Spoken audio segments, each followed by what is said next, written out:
I arrived at the special party where my wife was with her lover and I saw her kissing him and the whole room was spinning and then I didn't make a scene, I just looked at her for a second and left without looking back. Take good care of what's left, because there's nothing left of us, I murmured. As I left, I murmured. She came looking for me 2 days later. Crying, sobbing, saying it was a mistake, that it didn't mean anything, that she was confused, that I couldn't hear her anymore, that she felt alone, invisible. But I hadn't been deaf or blind these past months. I was just trying to save what we had. He wasn't. Looking for another body, another lap, another mouth, what I still held tightly in my hands. And the cruelest thing was realizing that she had already left me long before she betrayed me. She just hadn't had the courage to tell me. And when everything that still existed in me, that believed in us, died that night, she decided to back out. Too late. When I left that party, I didn't just leave her life, I left an entire obsessive world that I had built over years. I left myself. Everything I thought was indestructible. The pain was physical. Oh, a hole in my chest. A dull void, a screaming absence. I left with the strange certainty that something inside me had been murdered without a sound, without any sufficient apology, merely. And no matter how much she swore that that kiss was nothing more than a slip of the tongue, I knew it at that very moment. When respect is gone, no love can withstand it. And respect had long since disappeared. I simply didn't want to see it. For years I was one of those who believed that love could withstand anything. That it was enough to love intensely enough for everything to fit together. And perhaps that's why I endured so many of her absences, her silences, her flimsy justifications, her empty smiles, her mediocre, exaggerate excuses for not touching, not looking, not speaking. I loved for months, until I understood that love isn't about desperate effort. Love is exchange. And she had stopped choosing me a long time ago. I didn't make a fuss because there was no point in fighting for something I no longer recognized. I left without looking back, because if I had, perhaps the weakest part of me would have begged to stay. And I couldn't allow that. I deserved more than to beg for scraps of affection. And when she tried to explain herself, when she tried to recover, all I could see was the version of her that betrayed me without remorse until she was caught. The problem was never the kiss. It was everything that came before. The coldness, the lies, the cowardice. The kiss was just the final proof that what I loved no longer existed. He told me that he didn't want anything serious, that he had made a mistake, that he had let himself be carried away by need and vanity, that the emptiness had grown even wider after I had left it, that I was the only man who looked at her with true admiration, that she missed in the little things. She slept in the light of the lamp when she slept, in the coffee I left ready for her every Sunday, in how I kept on to her when she needed silence and how I spoke to her when she needed direction. She remembered everything, except for the exact moment when she chose to hurt me. Because the truth is that she didn't back down. She left, willingly, with desire, with intention. And perhaps the most painful thing was realizing that although I regretted every step I took toward that relationship, I would have tried to save it if she had told me the truth sooner. But she only confessed when she could no longer hide it. When my world was spinning and everything came to a head at a party she should never have attended. I was invited out of courtesy, and she clearly hadn't expected me to go. Not with him there. Not with that dress, not with that kiss. But I went and made sure that it capicia at just the right time, That kiss wasn't an oversight. It was a sentence. It was the confirmation of what my intuition had been whispering to me for months and that I refused to listen to. I stared at her not with hatred, not with rage, with the silence of someone who finally understood that I had already lost dust. And when I told her to take good care of what was left, I was warning myself. For the two of us, only I still believed in staying. Months later, she contacted me. He was already with someone else. Someone who listened to me, who looked at me, who respected me, who made me feel whole again without having to reinvent myself. And when my ex came back saying that she still loved me, that she couldn't sleep, that she couldn't move on, I offered her what I had left. I offered her what I had: forgiveness. But not to start from scratch. Forgiveness was my liberation. It was my final point. There was no room for us anymore because her love cost me too much, and I paid the price alone for a long time. She cried a lot. She begged. She said she had made the biggest mistake of her life. And maybe she had.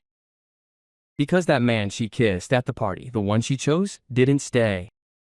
He didn't keep any promises. He didn't build anything with her.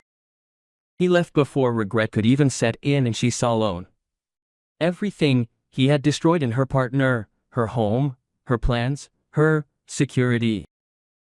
She saw what she had lost by trading me for an illusion, and the pain that she would have to endure alone. The most surprising thing was what happened next. She showed up at my wedding. She wasn't invited, of course.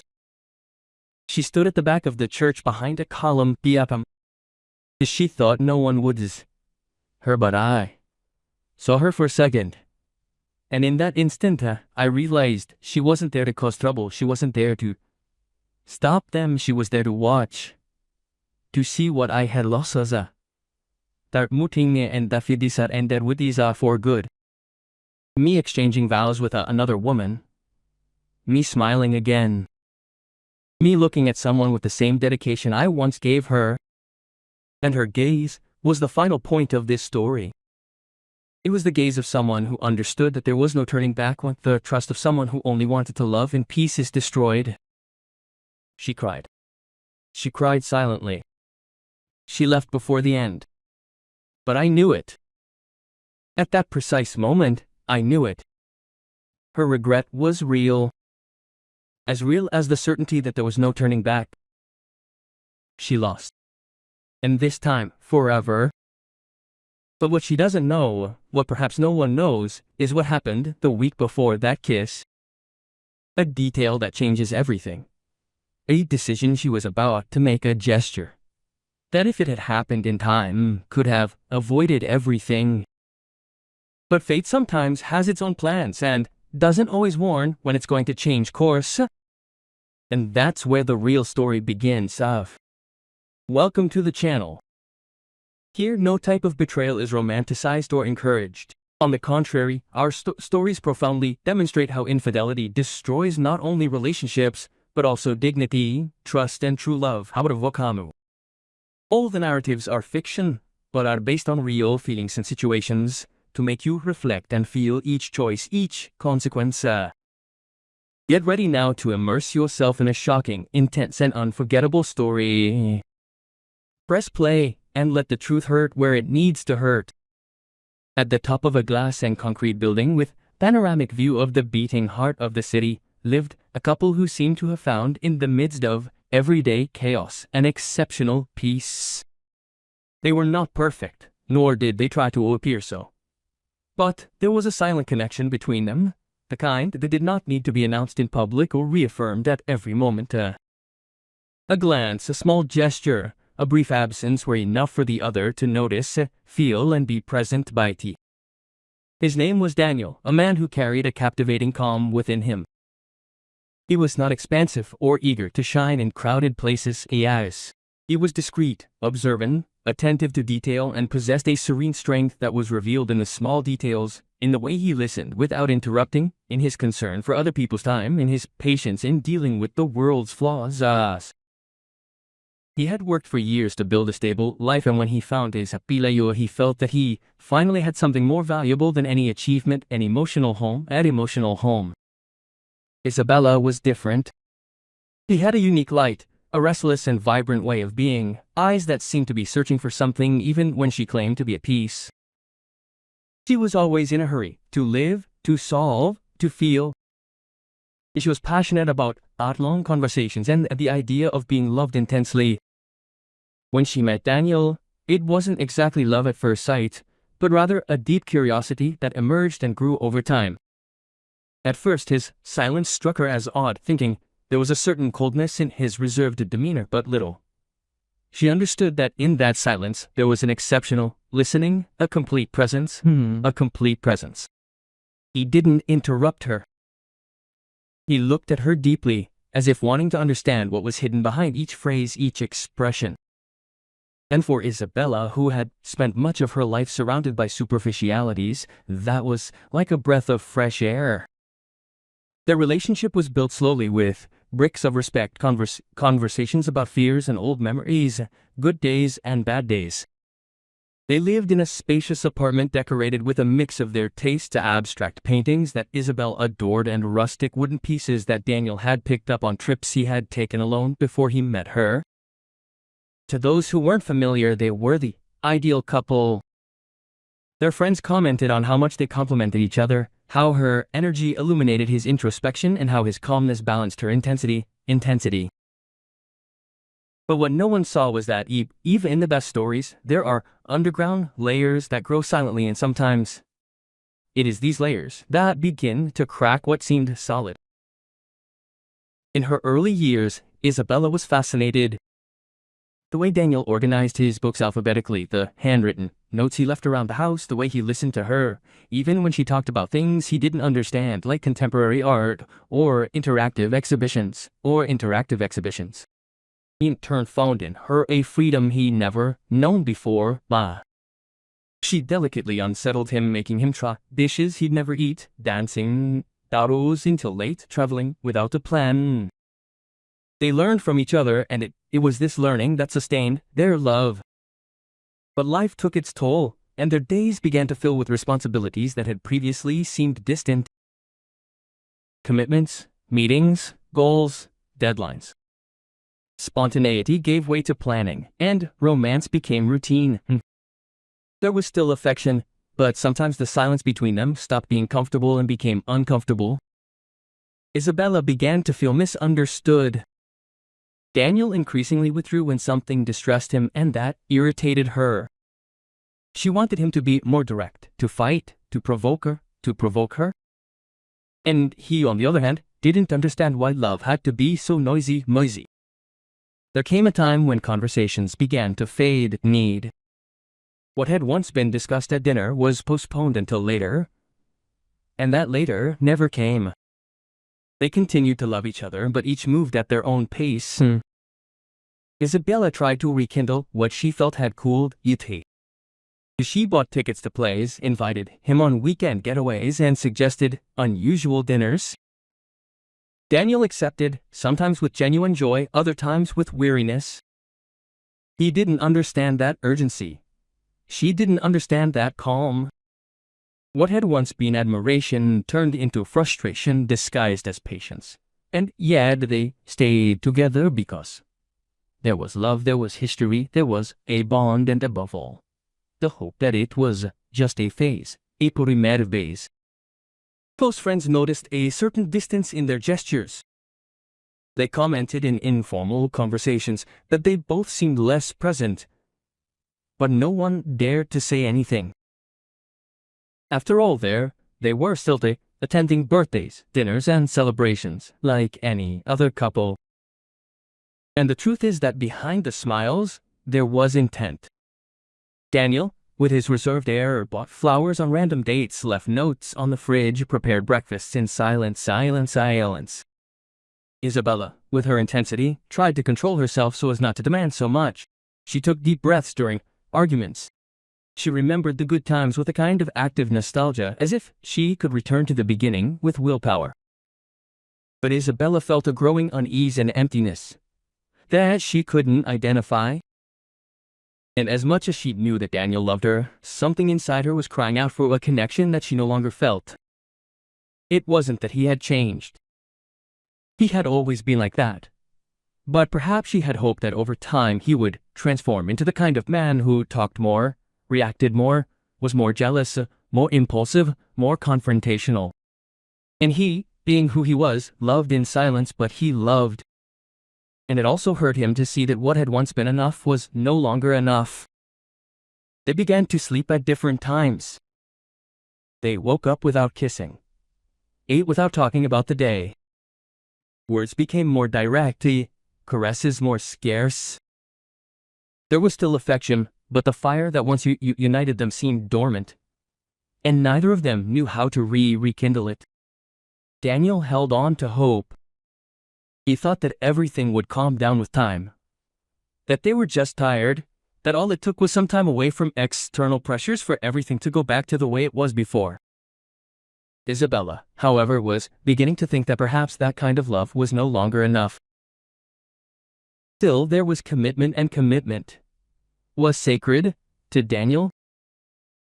He believed that relationships are sustained by the daily decision to stay, not out of obligation, not out of loyalty to the story that has been built. He believed that love goes through stages, and that the most beautiful thing is precisely continuing to choose someone even when the initial euphoria fades. Isabella tried to believe it too. But sometimes, when she was alone, she found herself imagining what it would be like if she had made different decisions. Not because she wanted to give up on Daniel, but because she wondered if something was wrong with her, because she didn't feel fully satisfied. It was during this period of silence and unspoken attempts that something began to change. Not explosively, but like a subtle crack in an old wall. Invitations began to arrive, which Isabella accepted on her own.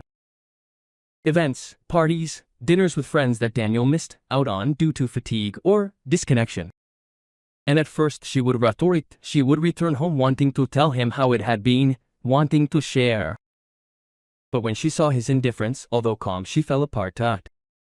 And this lack of sharing gradually created a space between them, a space where boredom, doubt, and perhaps, without either of them realizing it, an emotional distance that would be difficult to reverse could reside.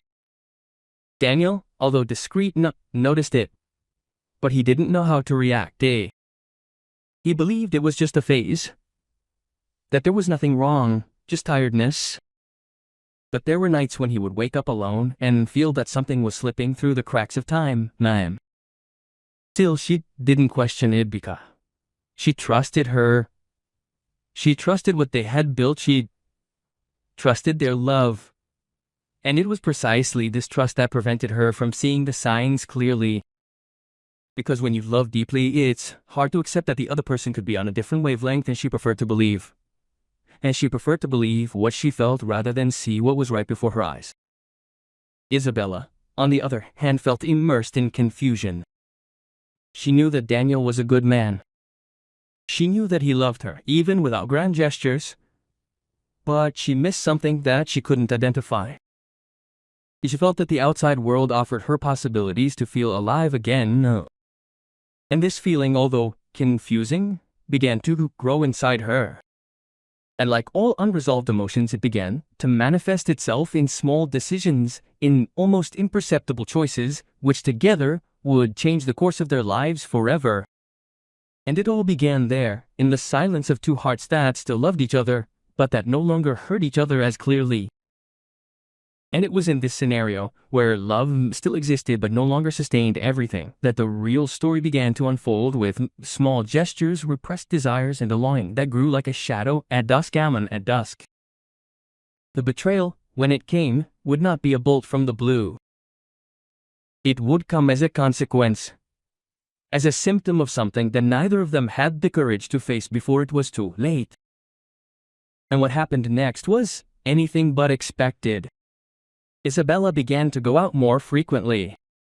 At first they were occasional events, get-togethers with friends, small gallery openings, dinners, organized by colleagues from her artistic circle. Daniel saw no problem and had never been controlling. He trusted her, the life they had built together, and the love that he believed still existed, even in silence. He liked the idea of her feeling alive amidst the art, the movement, the lights. And although he sometimes missed the moments when she preferred to spend her afternoons at home between old movies and cheap wine, he understood that people change, that they need space, air, breaks. But there was something different. Not about Isabella, but in her silence after each outing. Before, she would return recounting details, joking about the conversations, showing photos, sharing impressions.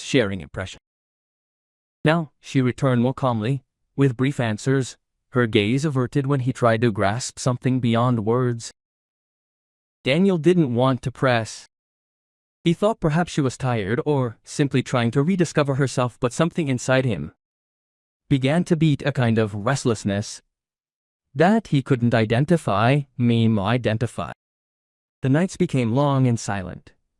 She would spend hours on her phone, writing with contained smiles, other times completely absorbed. She would say that they were conversations with friends in the art world, that she was trying to organize a new exhibition. He believed her, or at least he tried to, but there were times when he caught himself looking at her, wondering if she was still the only one, not physically but emotionally. That space that had once been hers alone now seemed occupied by something or someone she couldn't name, or there was no proof, no evidence, just the dull feeling growing silently that she avoided feeding with questions and understand. Isabella, on the other hand, was lost in internal contradictions. She knew that what she was doing was walking a fine line.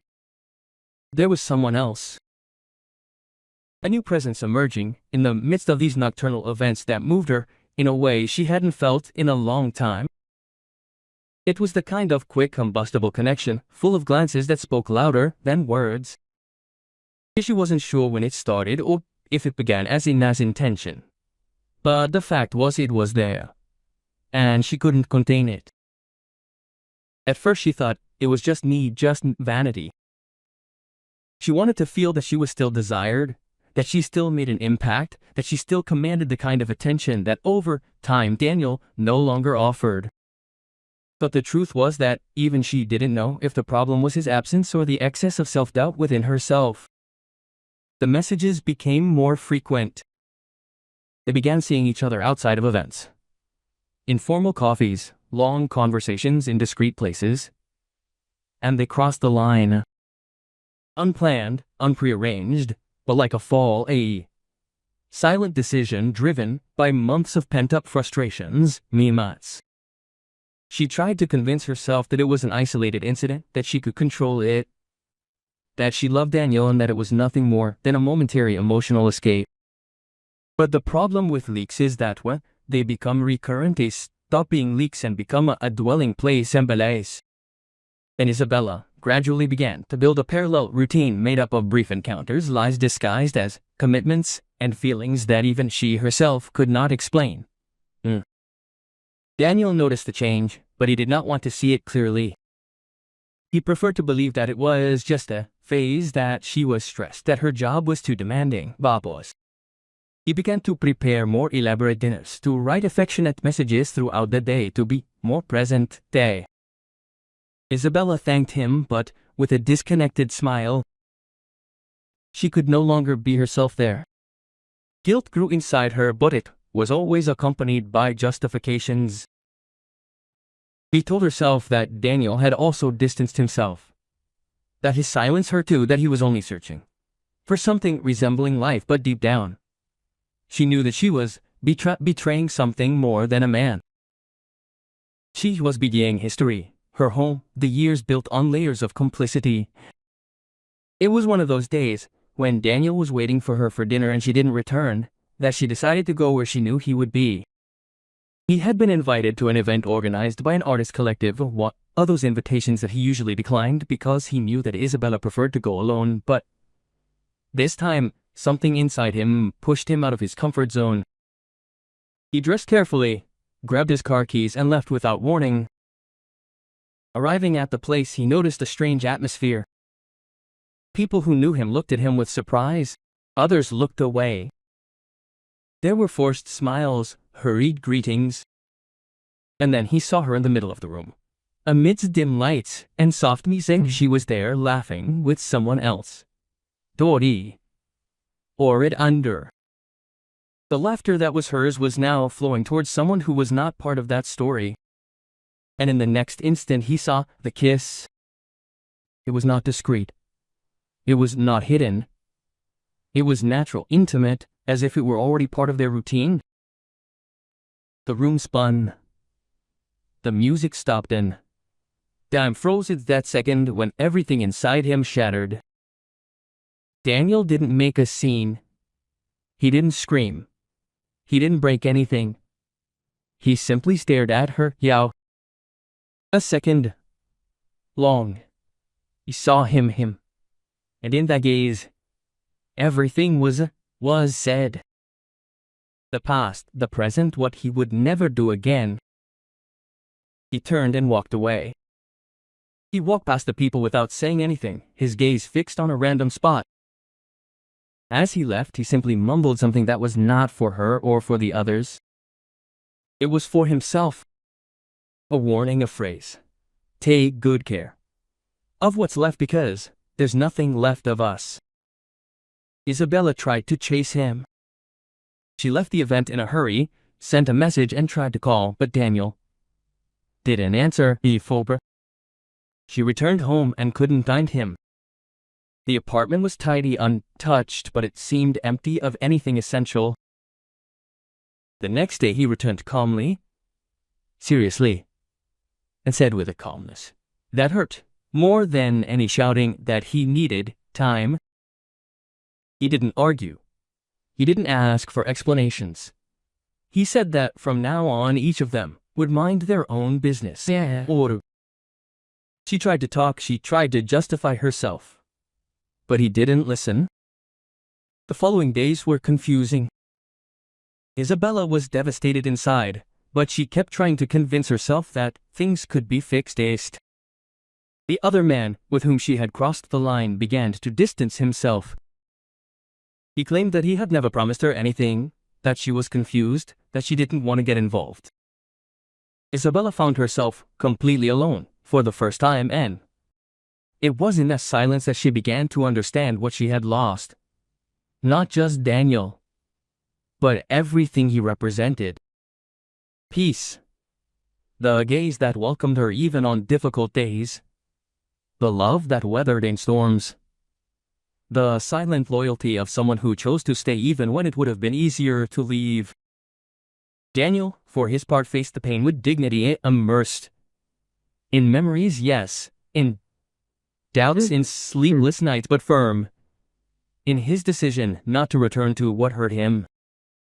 He knew that forgiveness was possible, but forgetting was not, and he also knew that respect, once broken, transforms love into something more. There was sadness in each of his gestures, but also a new serenity. As if, by losing everything, he had found himself again, niche. But what Isabella still did not know, what Daniel never told her, was that in the week leading up to that kiss, that moment that destroyed everything, he had made a decision that would change the course of history forever. Something she never imagined. A gesture, a choice, a revelation about to come to light. And when that secret is revealed, nothing will ever be the same again. Isabella arrived at the apartment without knowing exactly what she expected to find. Daniel had accepted the meeting with a coldness that she did not recognize, as if he had turned off an internal switch and was now acting only out of duty, formality, the need to definitively end what was left between them. She sat on the couch with trembling hands, a vacant gaze, her heart oppressed by a guilt that now ached in a way she could no longer hide. He entered the room with a firm step, but the silence between them was dense, heavy, with memories and absences. His eyes were different. There was no anger, no contempt, no manifest pain. There was something harder, acceptance. That acceptance that comes when the soul tires of fighting for something it can no longer bear, and only dignity remains. Isabella tried to start with an apology, but he calmly raised his hand, asking for silence. He said that he had heard enough, that she had said she regretted it, that it was a mistake, that she was confused, that he had heard it all before, and that hearing it again would not change anything. She insisted, saying that she had something to add, that it wasn't just about the betrayal, that in the last few days everything in her had been begging for another chance, that she had seen with her own eyes the enormity of the loss. Daniel stood looking out the window and said quietly that what she saw now he had felt for a long time, but that he had chosen the Hollands because he still believed that love is also about enduring. But love, when it turns into solitary suffering, dies in silence. Isabella cried, and Ichi was a strangled cry of regret that she could no longer contain. Daniel turned then, looking her in the eyes with a firmness that she had never seen before, and told her that now it was her turn to speak. That there was something that had never been said. Something that he hadn't but out of cowardice, but because he wanted the moment to be perfect. He told her that a week before the party he had bought 2 tickets to Italy, booked a hotel in Florence, and chosen a restaurant on the banks of the Arno where he planned to ask them to renew their wedding vows on that same trip. He took a crumpled envelope from his pocket and handed it to her. Inside were the travel documents, the name of the hotel, the restaurant reservation, and a small blue velvet box containing 2 new wedding rings, simple and delicate, with the inscription, choosing you anew every day. Isabella held her breath, opened the box with trembling fingers, and when she saw the ring she collapsed to her knees as that gesture, that plan, that intention, all of it hit her harder than 1,000 accusations, because in that moment she understood that while she was lost in doubt and vanity, he was silently busy trying to recover something he had never stopped loving. She begged for forgiveness. She said she didn't know, that she never imagined it, that if she had seen him before she never would have done it, but Daniel interrupted her. She said she didn't want him to blame her for what could have been. What was done, and he had already forgiven her, but he didn't want to start over. Forgiveness was his way of not letting resentment embitter him. But forgiveness isn't an invitation. It's not a return, it's a full stop. And she needed that to move on. She tried to tell him that she still loved him, that she was sure now that everything she had experienced with the other man was nothing more than noise, emotional confusion. That no gesture from that other man could compare to the lightness of sharing silence with Daniel, the peace of knowing she was loved, even on the days when she couldn't love herself. When she couldn't love herself. But her words, no matter how sincere they were now, no longer had the power to rebuild what had been broken. Daniel, his eyes full of serene sadness, replied that love cannot be recovered when someone decides to destroy it at the moment when it needs protection the most. She sat on the couch with her hands clasped together, took a deep breath, and said she had spent days rereading old letters, listening to old audio recordings, reviewing photos. She tried to find some point where she had irreversibly failed. She tried to understand where she had stopped being enough, and the most painful thing was realizing that there was no obvious mistake. He had been the same all along, with his limitations, his stillness, his way of loving. But that was precisely what she had not appreciated. She had wanted more, when he had already given her everything he could. And what she was looking for outside, he was trying to offer her more deeply, only she had not waited. And now it was too late. Isabella trembled. She felt the weight of each word. She knew it was not a speech of revenge. It was simply the harsh truth, devoid of any romanticism. He asked for one last chance, not to return to the past, but to build something new. He said she could learn to listen, to respect, to appreciate the little things. She said that she now saw the greatness of what he did in silence, and that she was willing to rebuild it all, even if it took years. But Daniel responded with a sentence that stuck in her like a dagger. The problem, Isabella, is that love can only be rebuilt by those who didn't destroy it. And I didn't destroy it. You destroyed it yourself. And now, I'm the one who doesn't want it anymore. She stood up slowly. He looked at the case one last time and put it back in the envelope. You said you understood. It hurt more than anything you'd ever felt, but you understood, mate. That he was right, and that if he ever had the chance to go back, he wouldn't do anything differently. Not to have another chance, but to never have lost what he only now knew the value of. Daniel nodded. There was nothing else to say. The silence was no longer empty. It was closure. That night, he shuffled out of the apartment as if he carried the weight of a funeral, and in a way, it was a symbolic funeral for all that they could have been. Daniel stood there for a few moments, taking a deep breath, looking at the tickets for the trip that would never happen. Then he stood up, calmly gathered everything, put the case in the bottom drawer of the closet, and turned off the lights. But fate, which had already taken the first step, still had one last piece in store. A coincidence that was no coincidence. An unexpected presence.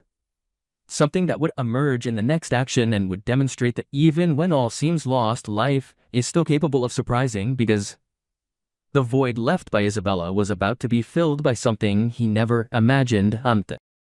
And while she began to understand the true price of her decisions, Daniel was about to discover that love, when it is true, cannot be repeated but can be reborn in another place, in another gaze, in another soul. And that would change everything. The following weeks were kind of silent resurrection for Daniel. He did not seek to understand, much less to argue. The past did not dwell on the details of the fall.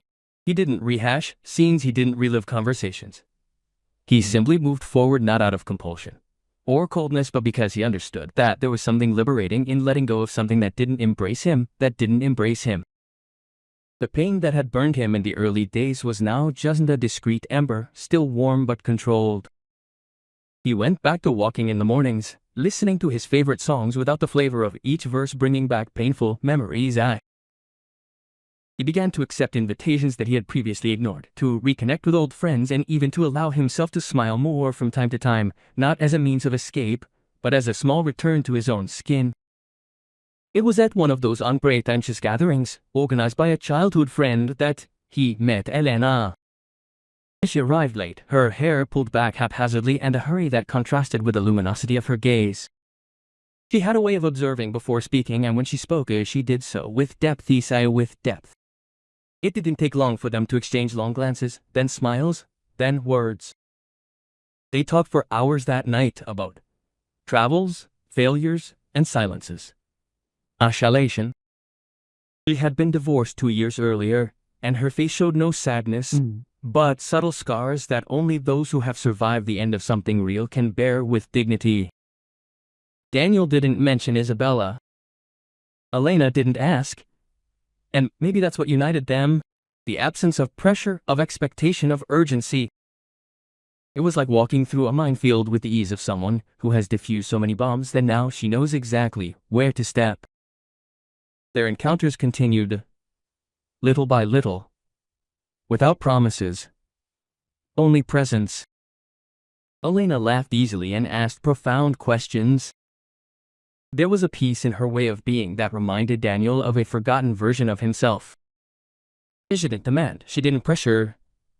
She simply walked beside him. One day, sitting on a park bench after having coffee, she said, with the simplicity of someone who doesn't dramatize feelings, "You have a way of listening that makes silence seem like a conversation." Daniel laughed in surprise. It was the first time in a long time that someone had seen him completely, without asking him to change, to adapt to another type of love. In the meantime, Isabella was lost in an empty routine. The other man had completely disappeared, blocking her in every way possible. Mutual friends began to drift apart without explanation. She began to receive fewer and fewer invitations to the events that used to fill her nights. The city began to feel too small for so many memories. She tried to paint again, to write, to find herself, but everything was interrupted. Guilt gnawed at her more intensely than she could show. It wasn't just about betraying Daniel. It was about betraying herself, her own promises, her own truths. One day, without planning it, she came across Daniel and Elena walking hand in hand, smiling, talking in complicity. It wasn't a theatrical scene. There was no ostentation or revenge. Just two bodies that seemed to belong together. Isabella froze for a second, Daniel saw her, recognized her gaze, and simply nodded slightly. A polite but distant gesture. That impacted her more than any words, because in that instant, she understood that he wasn't trying to put on a good show. He was good. Seriously. Without masks. And the worst was not seeing him with anyone. It was knowing that she had rediscovered exactly what for some reason she had thought no longer existed between them. Later that week, Isabella decided to write a letter, not to ask him to come back, not to change what she could no longer change, but because she needed to vent. She handed him the letter, asking him to read it slowly. Daniel accepted. He waited 2 days until he was ready. He sat alone on his porch, with hot tea in his hand, surrounded by silence. The letter began with an apology but soon turned into a raw outburst. She spoke of the pressures inside her, the emptiness she tried to fill with noise, the fear of being invisible. She admitted that at some point she stopped seeing his love because she was blinded by her own needs. She confessed that she had never found in anyone else what she found in the way he cared for the things that seemed small but were everything. She said, "You were never small. I was the one who was too much of everything I didn't need to do and too little of what you deserved." In the end, she only asked him to remember her fondly, if possible. And he said, "I lost you long before you left. And yet you let me go with more love than I deserved." Daniel closed the letter slowly, took a deep breath. For a moment he let the memory of the Isabella he loved pass through his mind like a gentle breeze minds. There was no more pain, no more resentment, just an old feeling that now seemed to belong to another time. He put the letter in a box along with old photos, tickets from previous trips, and the tickets to Florence that he had never used. It was not an altar to suffering. It was a kind of intimate museum. A place he knew he would never need to return to, but one that held the importance of what had made him who he was now. A few days later, Isabella came looking for him again. She told him she didn't want to bother him, that she wasn't there to relive anything. "I simply wanted to return something I had found by chance, an old sketchbook of his that was among his books." He handed it to her carefully, and before leaving, he said, "Life has returned you in peace. And that, Daniel, is the greatest punishment I could ever receive.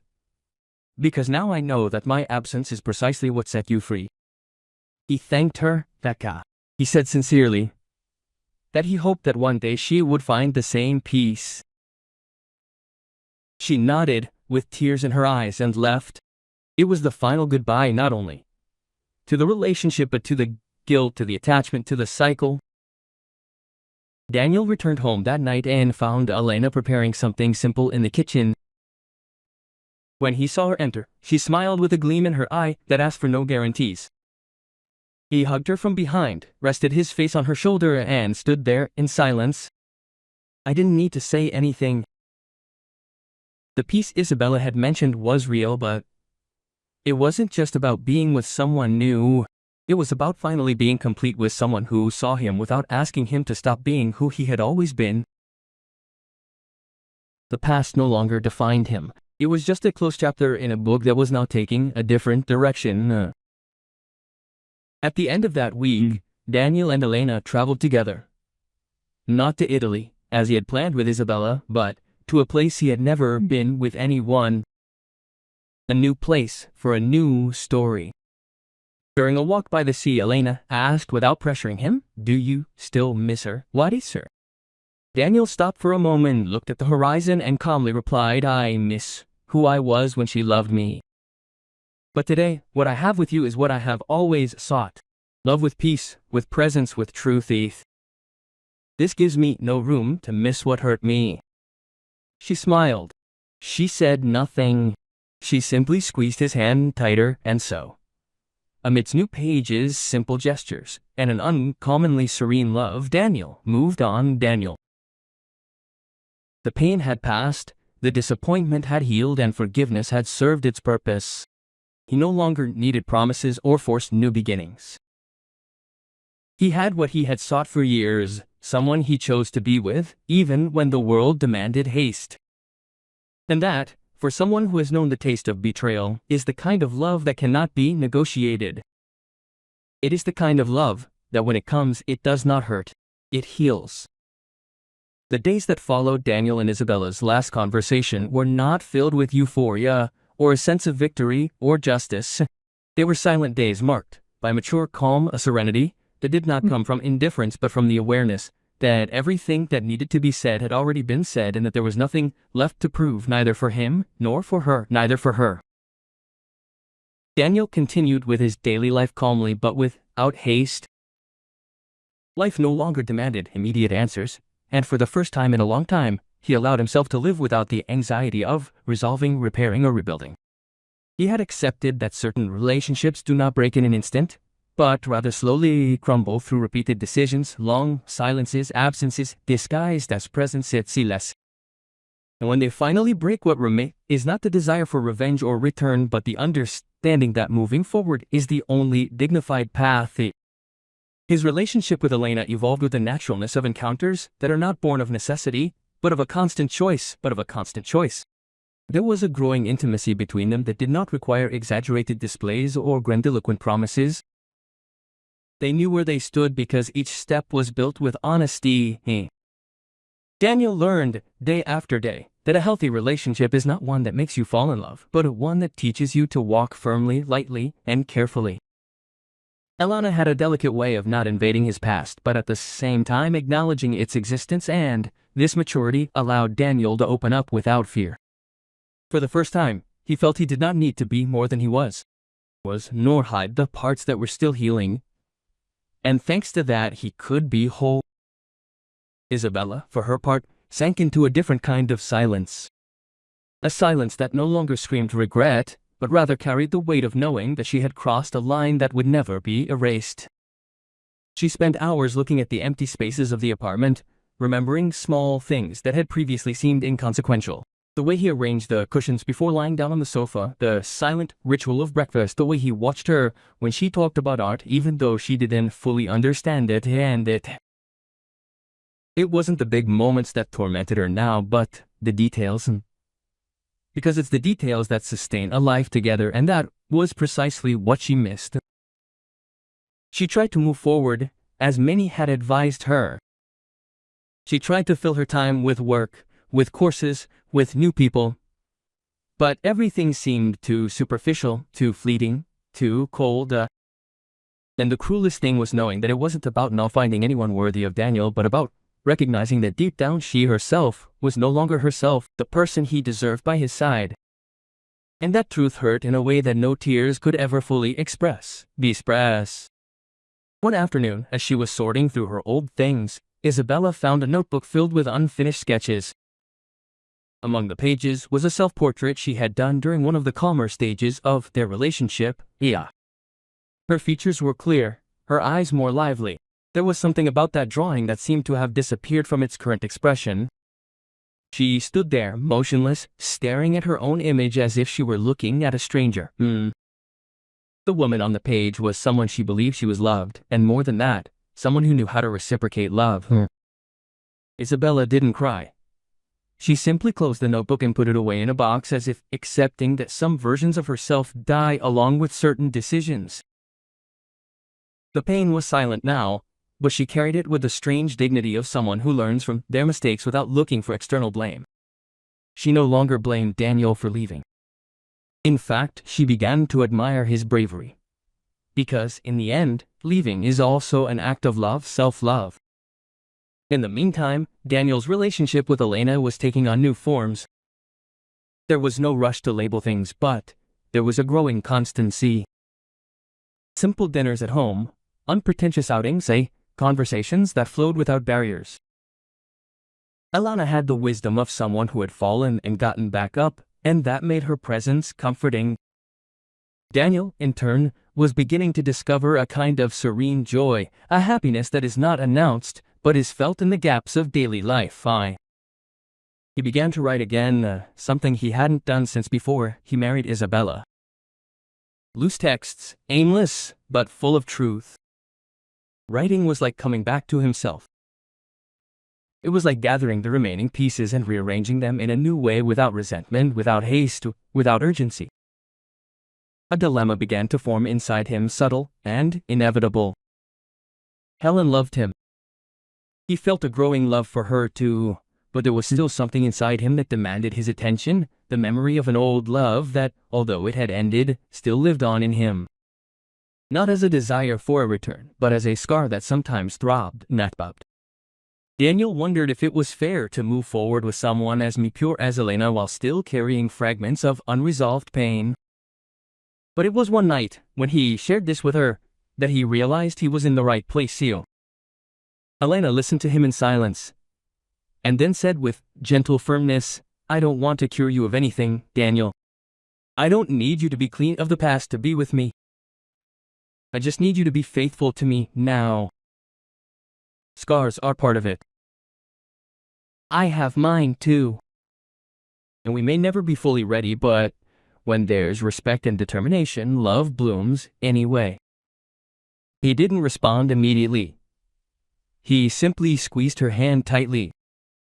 It was as if those words had stirred something inside him that was still loose. It wasn't about erasing the past, but about integrating it into present with honesty. And there, in that simple gesture, Daniel knew he was loving again with maturity, with lucidity, with surrender. Isabella, for her part, made a silent decision. Without sending messages, without causing a fuss, she began to distance herself from everything that directly reminded her of Daniel. She changed her address, her cell phone number, and started from scratch in a different space with other references. Not to escape, but out of respect. He knew that any attempt to get closer would be a way of clinging to something that no longer belonged to him. And more than that, he understood that true redemption does not come when others forgive us, but when we are capable of changing, even knowing that no one else sees us. Life went on. Daniel and Elena began planning a trip together. A simple destination, nothing too symbolic.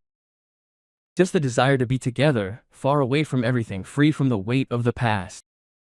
Isabella immersed herself in social projects, rediscovered her old vocation as a teacher, and began giving art classes to children. Her face still had shadows, but now there was a soft, discreet light, like that of someone who has learned to walk in the darkness and has understood that guilt can transform into learning if it is not fueled by pride. The story between Daniel and Isabella did not have a romantic reunion or a forced reconciliation. It had closure. It had recognition, He had a dignified final farewell. And the moral dilemma that remains, the mark that lingers, is this: how far does forgiveness go? And can love, when it is true, survive disloyalty?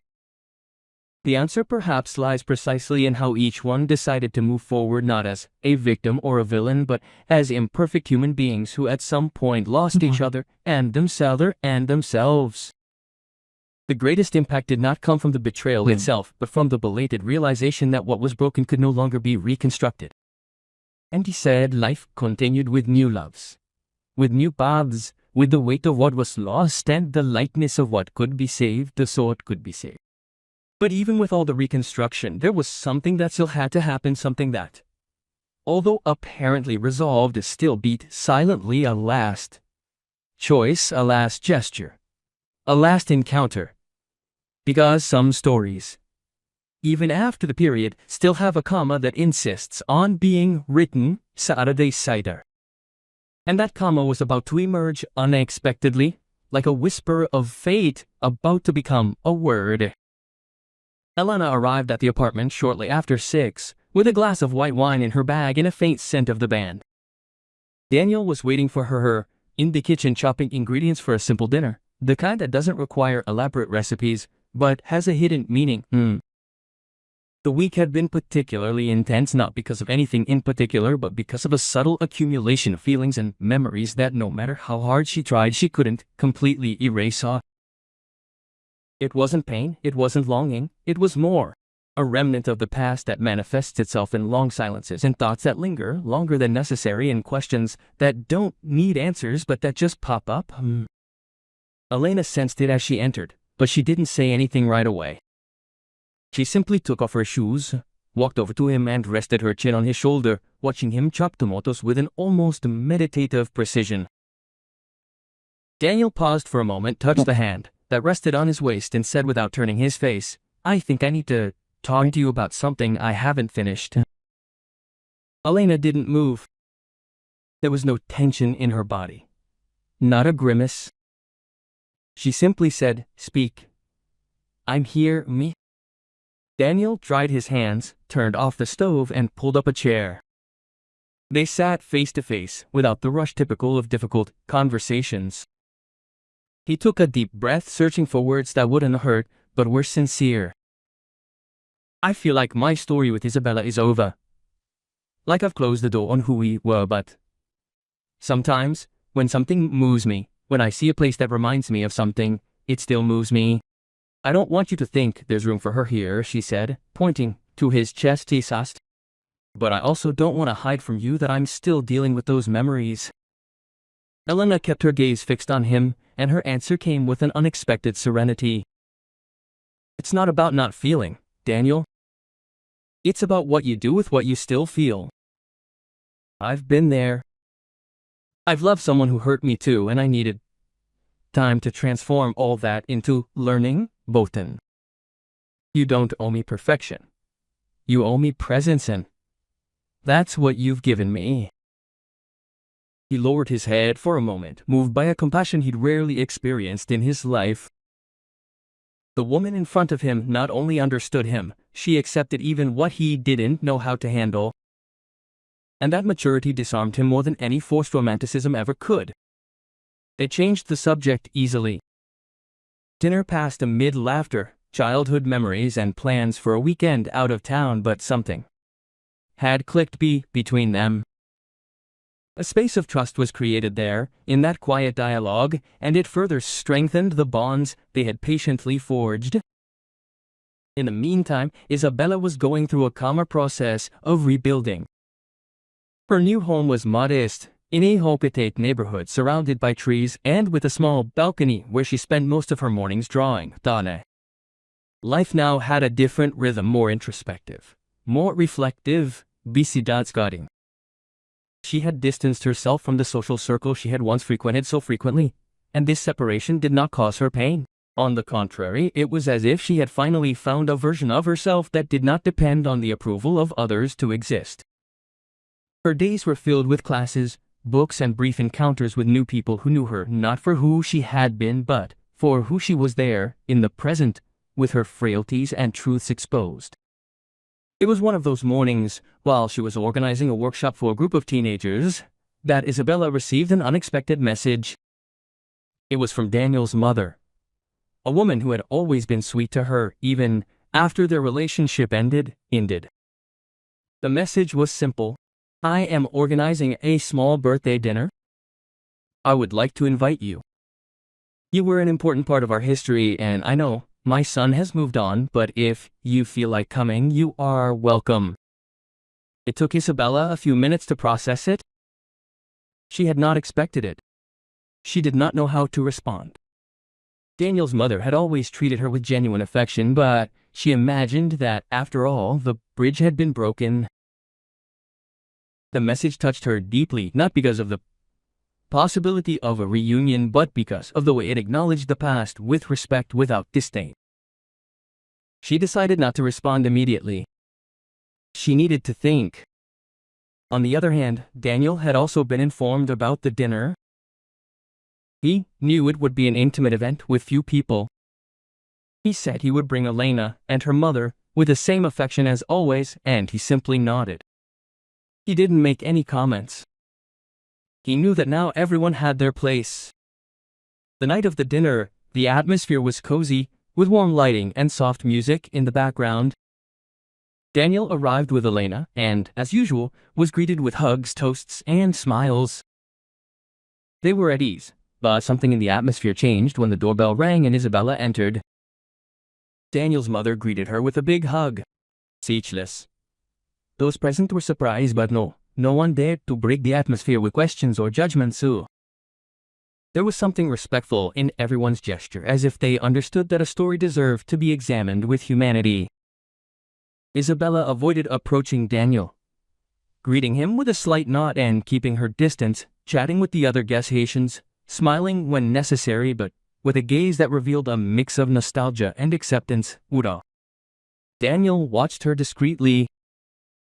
There was no discomfort, but neither was the thread that once united them. It was like rediscovering an old photograph. You know you've been there, but you know just as clearly that you no longer belong in that era. Elena noticed his gaze, but she showed no jealousy. She simply took his hand gently, as if to reassure him that she was there with him in the present. Later, late in the evening, when most of the guests had already left, Isabella approached Daniel in the garden.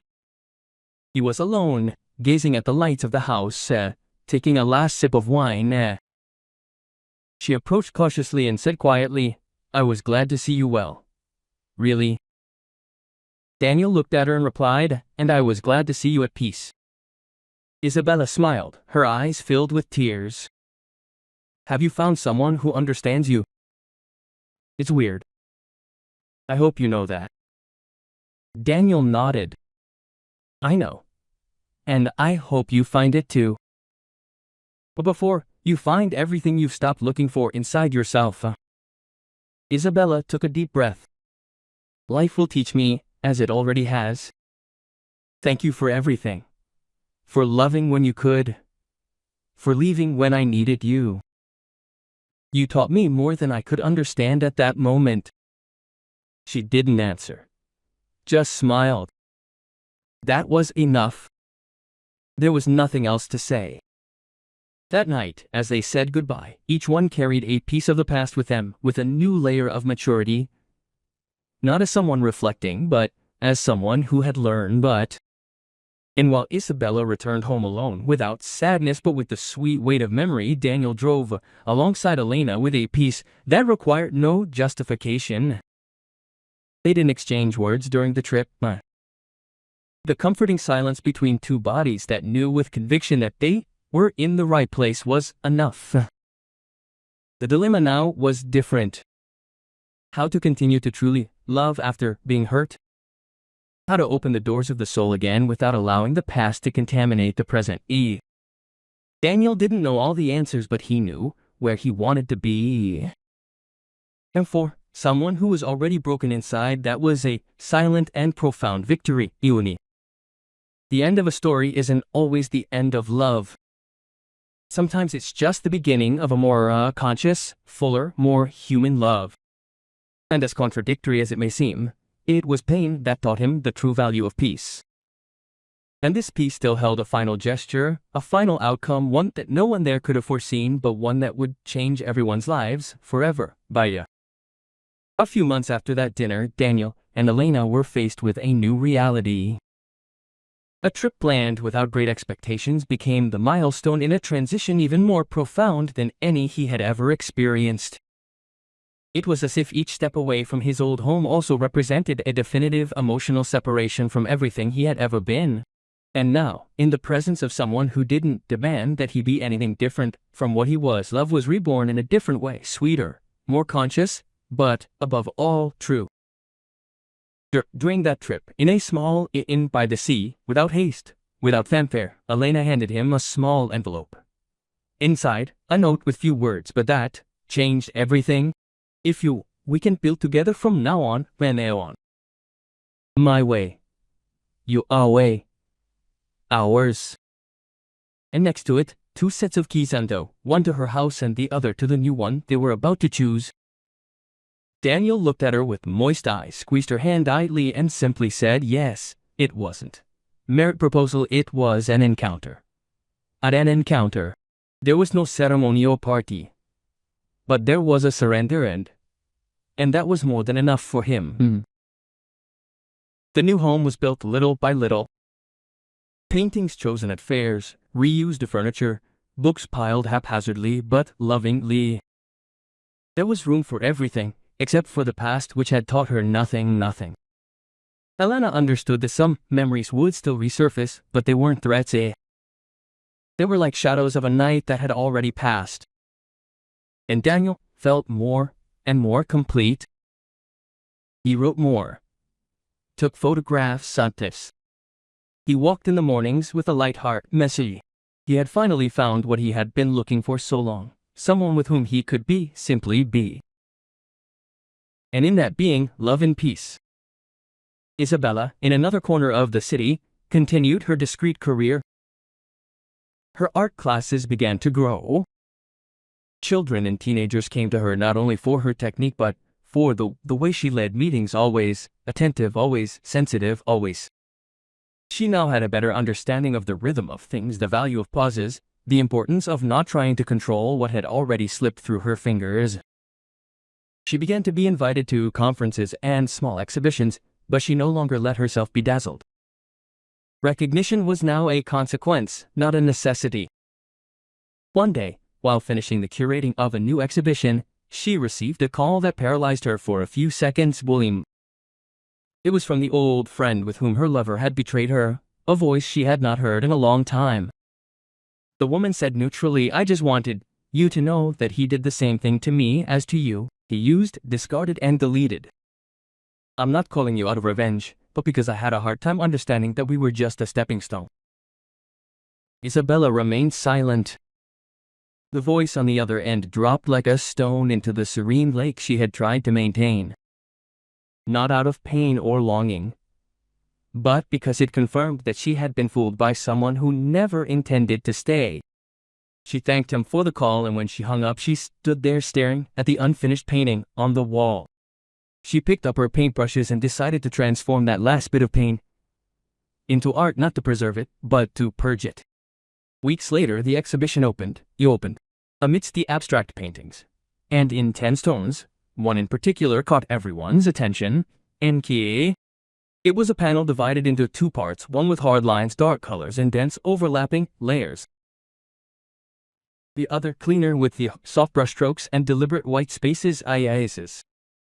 In the lower corner, a phrase written in lowercase read, "A mistake doesn't define who you are. What you do next does." The audience was deeply moved. Many identified with her, and Isabella, without mentioning names, transformed her story into expression. She no longer needed anyone's messages. She had already forgiven herself, but she knew that this did not erase what she had caused. She would carry that scar with awareness, without victimization, but also without denial. Daniel learned about the exhibition by chance. He saw the article in a magazine and recognized the name, the byline, and the style. He considered going, but decided not to. Not out of resentment, but because he understood that there are stories that, even with scars, no longer need to be revisited. He sent her a brief message, "I saw your exhibition. Congratulations. May you continue to find beauty in everything you touch." She responded with an emoji of gratitude and a simple, "I wish you the same." He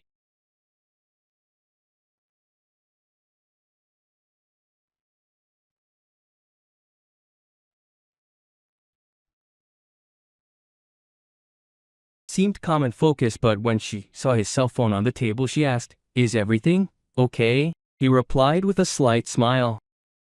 The story that needed to end had already ended. Then he approached her, took her face in his hands, and said, "The best chapter began when I met you.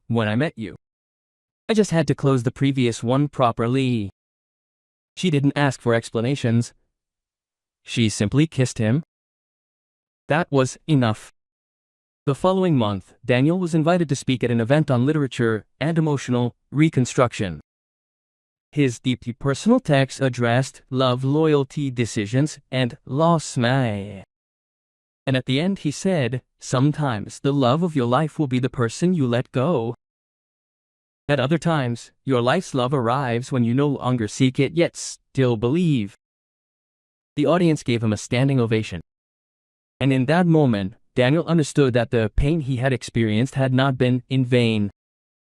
It had shaped him, and more than that, it had prepared him to experience something more authentic. Isabella, in turn, was invited to coordinate an art therapy project with victims of abusive relationships. She accepted without hesitation. Now her talent was no longer just about expression, but about healing. She no longer carried guilt as punishment, but as responsibility. She used her experience not to justify her mistakes, but to prevent others from making them or accepting them into their lives. She became a woman admired, not for her perfection, but for her courage to truly start over. Her story did not end as one might expect from a romantic tale. There was no reunion or return, but there was forgiveness. And more than that, there was transformation. Each one followed their own path, not as separate halves, but as a whole that completes one another. Love, after all, is not about keeping someone by your side at any cost, It is about allowing each person finds their own path, even if it means going in opposite directions. If you've made it this far, I invite you to comment on what you would do if you were in Daniel's shoes. Would you be able to forgive, even knowing there's no going back? Or would you let the past speak louder? Leave your opinion in the comments below, it's very important. And of course, don't forget to subscribe to the channel, activate the bell, and give it a like if this story moved you. May this story serve as a powerful reminder that betrayal not only destroys the other person, but also what the betrayer holds most precious. It slowly erodes trust, shatters love, tarnishes peace, and often destroys something that can never be rebuilt. The consequences go beyond the act. They spread like silent cracks in the souls of those who choose to stray. And finally, we reinforce that this channel does not support, encourage, or romanticize any type of betrayal. The stories told here are fictional, but they contain emotional truths that show how much our decisions can impact our lives, including ours. May reflection endure, may learning endure, and may respect never be negotiable. Until the next story.